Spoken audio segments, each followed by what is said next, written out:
कुछ महत्वपूर्ण बिंदुओं पर बात करना चाहता हूँ आपसे। कोई नेता नहीं हूँ, इसलिए मैं भाषण देने नहीं आया यहाँ पर। एक आदमी खड़े हो जाओ, बाकी सब साइड में हो जाओ, दूसरे को देखेंगे। और एक बात और बोलने से पहले मैं आपको बता दूं, अगर आप पालन करो तो ठीक, नहीं तो इस मंडप से बाहर जा सकते हैं, कोई दिक्कत नहीं। करोड़ों लोग अपने घरों में बैठे हैं, नहीं चला रहे मिशन को, नहीं चला रहे मूवमेंट को। जिस समाज को हुक्मरान बनने का सपना देगा महाराज मानव काशीराम साहब ने, इस कौम को देखा था जो कौम अपने 2 घंटे 3 घंटे 4 घंटे नहीं दे सकती, जो पूरे दिन एक दूसरे की चुगली बुराइयों में समय बिताते हैं। बहू सास की बुराई करती है और सास बहू की, नंद हो जाएगी, ये तमाम चीजें चलती रहती है। अपने दोस्त यारों के आप बीच में रहते हैं, पूरे दिन कहां की बातें करते हैं, लेकिन एक समय आप कोई लोगों को सुनने के लिए नहीं है, जो लोग इतनी दूर से आपके पास आए, इतने व्यस्त हैं। मुझे लगता है अंबानी के परिवार से, जिनके पास रुपया धन दौलत बहुत है, आपकी बहुत मिल है, आपकी तेल की मिल है, चावल की मिल है, चीनी की मिल है, आपके भंडारे भरे पड़े हैं। मैंने देखा भी आते हैं कि कितने लोगों की कितनी बड़ी बड़ी हवेलियां यहाँ मैंने देखी, एक फूस की झोपड़ी नहीं देखी। मुझे दिखा कि वास्तव में बहुत संपन्न लोग हैं, इसलिए आपको फुर्सत नहीं है, इसलिए आप सामने वाले को बेवकूफ समझते हैं। तो ये गलती कतई मत करिएगा। जैसा कि मैंने कहा, करोड़ों लोग घरों में बैठे हैं, अगर आप भी घर बैठ जाएंगे तो मूवमेंट का कुछ नहीं बिगड़ेगा। काम करने वाले बाबा साहब के समय भी थे, काशीराम साहब के समय भी थे, और आज चंद्रशेखर आजाद के समय भी। इस मूवमेंट को अगर हम आगे नहीं बढ़ा पा रहे, धक्का तो लगा ही रहेगा। मैं बोलना चाहता था, बताना चाहता था महापुरुषों के बारे में। आप प्लीज ये फोन बंद कर दीजिए। मैं बोलना चाहता था प्रज्ञा के पुंज, जिन्होंने पूरे विश्व में सत्य, अहिंसा, प्रज्ञा, भाईचारा, इंसानियत इस भारत में जन्म लेकर इस पूरे विश्व को दिया। ऐसे तथागत गौतम बुद्ध, सम्यक संबुद्ध को मेरा कोटि कोटि नमन पंचांग पड़ा। इस भारत में जन्म लेकर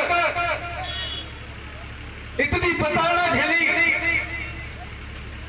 कि कोई इंसान ऐसी प्रताड़ना नहीं झेल सकता। जिनके बाल नहीं काटे गए, पानी नहीं पीने दिया गया, स्कूल के बाहर बिठाया गया, ऐसे महापुरुष जिन्होंने अपने 4-4 बच्चों की कुर्बानियां देकर आज जो 26 नवंबर है ऐसा संविधान लिखा, और आपको खाने का, पीने का, रहने का, सोने का, जमीन, जायदाद, इज्जत और शोहरत, इस सब का अधिकार दिया। ऐसे महामना डॉक्टर B.R. अम्बेडकर, उनको मेरा कोटि कोटि नमन पंचांग प्रणाम। इस भारत में शिक्षा का बीज रोपित करने वाले राष्ट्रपिता महात्मा ज्योतिराव फूले, जिन्होंने उस समय शिक्षा का बिगुल फूका जब इस भारत पर मनुस्मृति बुरी तरह लागू थी, इस कदर लागू थी कि किसी महिला को पढ़ने का अधिकार नहीं था। ऐसे महामना राष्ट्रपिता महात्मा ज्योतिराव फूले जी को कोटि कोटि नमन पंचांग प्रणाम। ऐसी माता जो इस भारत की सबसे प्रथम पहली शिक्षिका बनी, और उन्होंने अपनी बहनों के लिए, महिलाओं के लिए सन 1848 में इस भारत का सबसे पहला स्कूल खोला और महिलाओं को पढ़ाने का काम किया। इतने तिरस्कार के बावजूद भी उन्होंने उस स्कूल को चलाया। ऐसी महामना मेरी माता, उनको मेरा कोटि कोटि नमन पंचांग प्रणाम। बिहार के लेनिन बाबू जगदेव सिंह कुशवाहा जी, जिन्होंने कहा कि एक पीढ़ी मारी जाएगी, दूसरी पीढ़ी जेल जाएगी और तीसरी पीढ़ी राज करेगी। उन्होंने कहकर इस बात को साबित भी किया। साथियों, आज वो दौर है कि 3-3 पीढ़ियां बाबा साहब का कर्ज नहीं चुका पाई। एक पीढ़ी खाकर चली गई, दूसरी खा रही और तीसरी खाने को तैयार है, लेकिन बाबा साहब का कर्ज नहीं चुका पाई। लेकिन आज की जो युवा पीढ़ी है, जिस तरीके से मेहनत और संघर्ष से लगी है, इसमें कोई शक दो राय नहीं है कि आने वाले समय पे जो हमारी नस्लें हैं वो राज करेंगी और हम राज देंगे। ऐसे बाबू जगदेव कुशवाहा जी को मेरा कोटि कोटि नमन।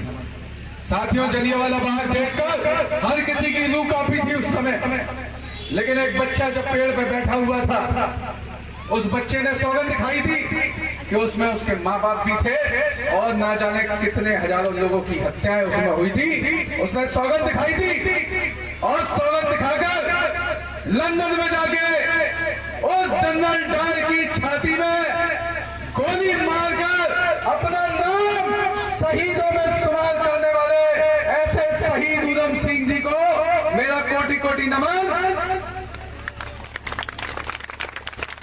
अपने इस समाज में जब जाति व्यवस्था हावी थी, ये समाज राजनीति तक नहीं पहुंचा था।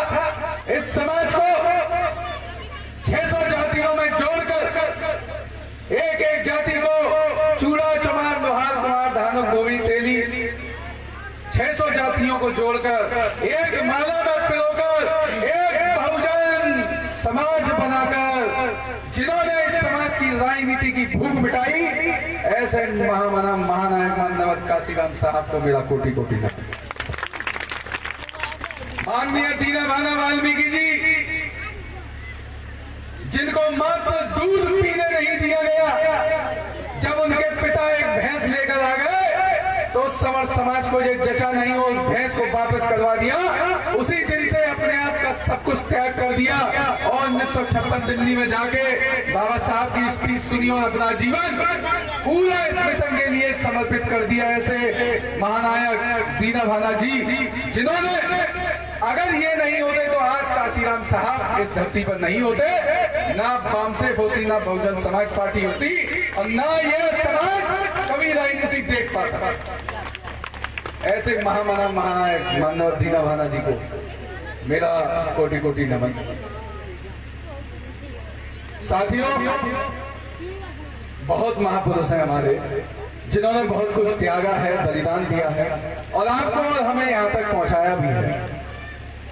वो तो पहुंचाकर चले गए, लेकिन आप वहीं की वहीं रह गए।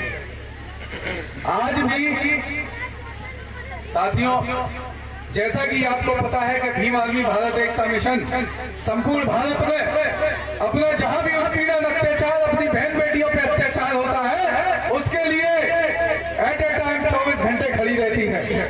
और इसमें कोई शक नहीं है कि जिन लोगों